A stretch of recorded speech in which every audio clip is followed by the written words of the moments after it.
Perpignan ont l'histoire d'un redressement spectaculaire. C'est avec 3 victoires d'affilée depuis la prise de fonction du duo Arletaz-Freshwater que l'USAP se lance à l'assaut de Chanzy. L'antre inviolé du promu Soyons-Angoulême surprenant 6e au coup d'envoi et qui a fait tomber ses 4 premiers adversaires à domicile. Le buteur maison Jean-Ric est sur le banc. Alors pour le remplacer, l'Italien Davide Duca. Et il a vite l'occasion de se mettre en jambe avec cette première pénalité. 45 mètres sur la gauche, ça passe. Le promu prend le score. Perpignan a du retard à l'allumage. L'illustration à peine 2 minutes plus tard. Le pack catalan enclenche la marche arrière. Monsieur Noirot lève le bras. Nouvelle pénalité en faveur du SA15. Toujours longue distance, mais toujours avec autant de réussite pour Duca.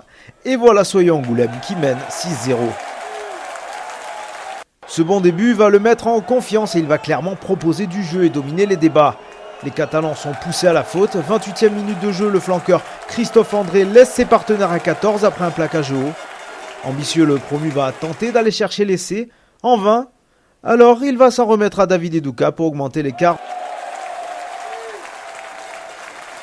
Et pour Perpignan, rien ne s'arrange, on est quasiment sur le renvoi, le pilier Tevita Meilo écroule un ballon porté anodin dans le camp adverse. Faute bête, sanction implacable, carton jaune, l'USAP est à 13. Cette double infériorité, les Charentais n'arrivent pas à en profiter. La faute a un grand manque de réalisme offensif et au contraire, c'est même Perpignan qui parvient à grignoter son retard.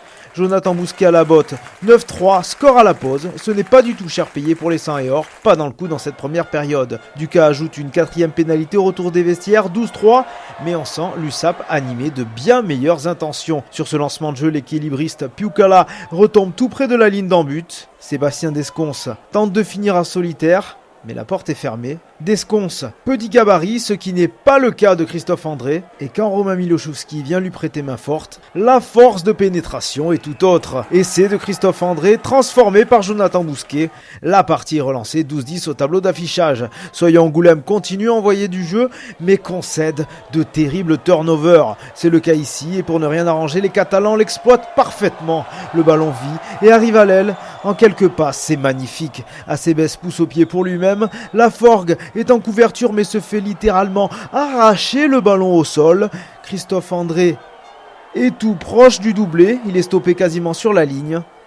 Mais derrière, c'est un peu la panique du côté des Violets.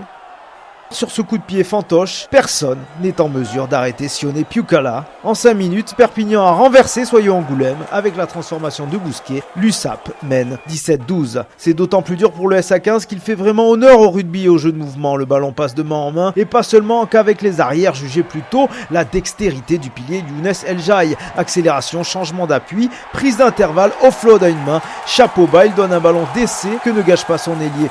L'édu à Mao pour le plus grand bonheur de Chanzy. Un essai non transformé mais qui augure 20 minutes de folie. Mais l'euphorie des supporters charentais va vite être calmée avec une pénalité concédée en mêlée, un secteur défaillant pour le promu ce soir et qui permet à Jonathan Bousquet de remettre son équipe en tête 17-20. L'USAP croit avoir le match gagné à un peu moins de 10 minutes de la fin après avoir non seulement résisté sur une mêlée à 5 mètres de son en-but, mais en plus fait exclure le pilier Rosario Alavato. Moment terrible pour Soyons-Angoulême. Jean-Ric libère Chanzy après la sirène sur une pénalité en coin. 20-20, score final.